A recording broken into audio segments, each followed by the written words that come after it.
Wala po kayo? So, ano pong injury, sir? Ano pong shoulder? Nirespondihan ng UNTV News and Rescue ang isang Indian national matapos bumangga sa kapwa nito rider sa Shaw Boulevard, Mandaluyong City, 1:30 ng madaling araw kahapon, March 24. Nagtamo ng left collarbone injury ang 31 anyos na biktima na residente ng Mandaluyong City. Agad naman itong binigyan ng paunang lunas ng team sa kanyang natamong injury. Iaano po natin, i-guard po natin. 1, 2, 3, nga pong malalim. Ayon sa mga nakasaksi, pagewang-gewang ang dalawang motorsiklo kaya nagkabanggaan.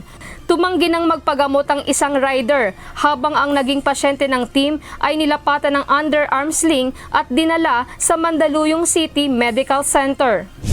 Isang concerned citizen ang lumapit sa UNTV News and Rescue habang naka-standby duty sa Apalit, Pampanga para i-report ang isang aksidente sa kahabaan ng MacArthur Highway bandang alas 4 noong Linggo, March 23. Agad naman itong nirespondehan ng rescue team at nilapatan ng pangunang lunas.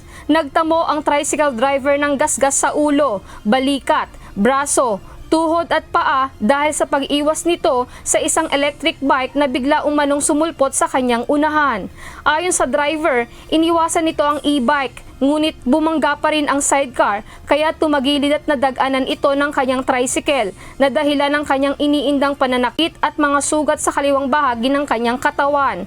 Pagkatapos malapatan ng pangunang lunas ang driver ay nagkaareglo na ang kamag-anak nito at ang magulang ng driver ng electronic bike na sinabing sasagutin ang pagpapaayos ng mga problema sa tricycle na pinanghahanap buhay ng tricycle driver. Lizel Nael, UNTV News and Rescue. Diyos ang aming sandigan, serbisyo publiko ang aming pinahahalagahan.